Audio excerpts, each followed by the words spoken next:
Boris, the IDF saying that it mistakenly killed 3 Israeli hostages in Gaza. Yeah, and an IDF spokesman says the victims were misidentified as a threat and shot dead. CNN's Jeremy Diamond is in Sderot, Israel, with more on this tragic development. Jeremy, what more is the IDF saying about this?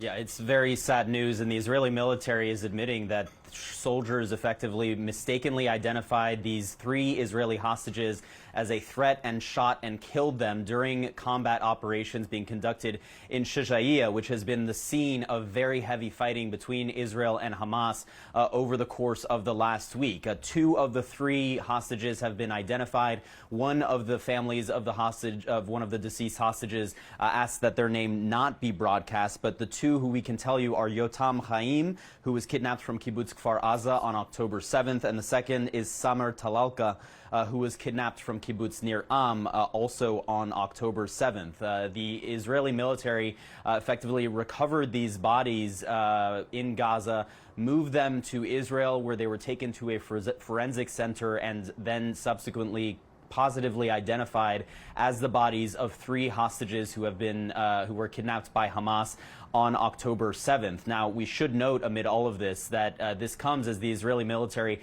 had loosened its rules of engagement as it began this war in Gaza following those October 7th attacks, allowing Israeli soldiers to fire upon suspected terrorists while conducting fewer checks than they normally would have. The Israeli military, we're told, is taking lessons from this incident and transmitting them to soldiers in the field. They also say that they, quote, express their deep remorse over the tragic incident and send the families their heartfelt condolences. This also comes as we know that some of those former hostages who were freed as part of that week-long truce between Israel and Hamas, they angrily confronted the Israeli prime minister last week, with one of those former hostages accusing the Israeli government of having no information and no intelligence about the whereabouts of these hostages, noting that the location where she was being kept by Hamas was actually shelled by the Israeli military. And today we are learning of a far more tragic and direct incident where Israeli forces appear to have fired upon Israeli hostages in Gaza, believing that they were a threat, and then ultimately realizing later after the fact that they were indeed hostages. Boris, Pam. Jeremy, you mentioned the loosened rules of engagement. Obviously, U.S. National Security Advisor Jake Sullivan is in the Middle East right now. He's expressed the Biden administration's concern about the intensity of the IDF offensive. Of course, President Biden's desire for Israel to tone it down. How do you think this news is going to play into the tone of these talks?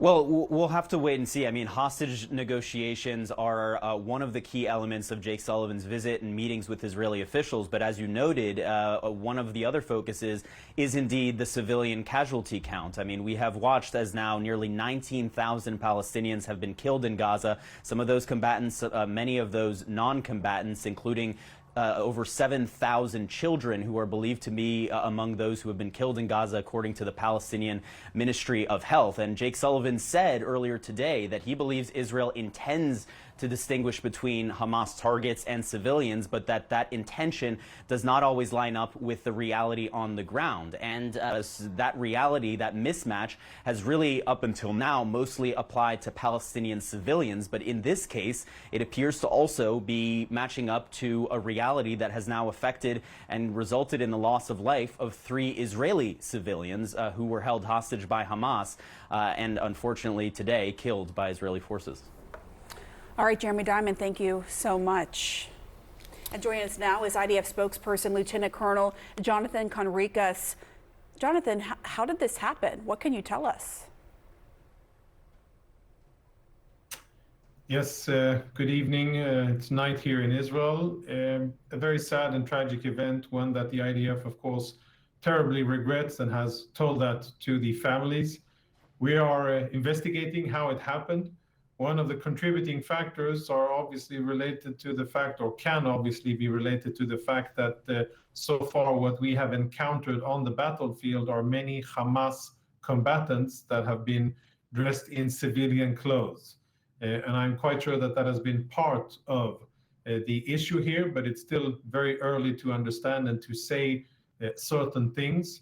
What we can say and confirm is what we have issued officially. A very sad event, tragic event. It of course goes against everything that what we have been trying to do for the last 2 months, more than 2 months. It's day 70 of the fighting.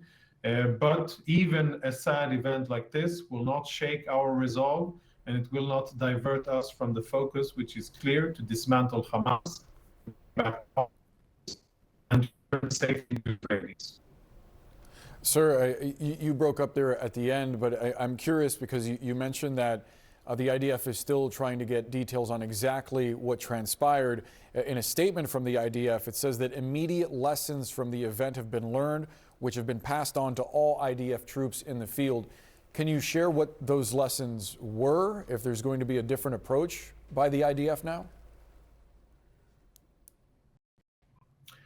Yeah, we're looking into how it happened, how it came about that these hostages were out, and trying to understand how that happened, whether it was intentional or by Hamas or whether it wasn't intentional.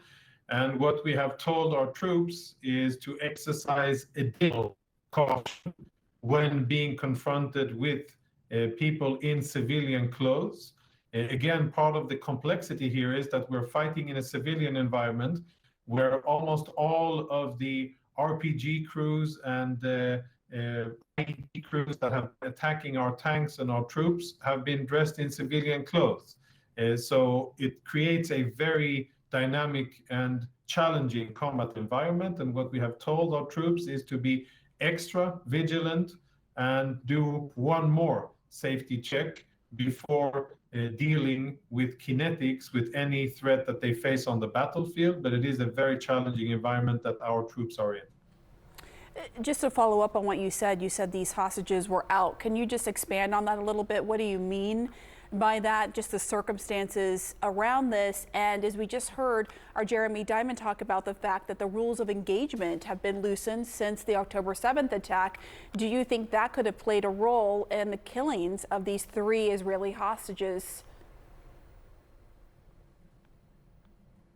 Yeah, I don't know what Jeremy bases that on, and I am not aware of any different rules of engagement. Our rules of engagement are those of a military at war against a terrorist organization that uses civilian infrastructure, uses schools and hospitals and mosques and ambulances and all the things that we have seen and you have reported on during the last 2 months. So I'm not aware that we have changed any of our rules of engagement. They are according to the laws of armed conflict and according to our standard practice in war. We will have to look into and analyze exactly what happened. And what I can say so far is that the 3 Israelis, former hostages, they were above ground in Syria, in close proximity to one of our units in the area, and then were misidentified as posing a threat, and therefore Israeli troops fired and unfortunately killed them.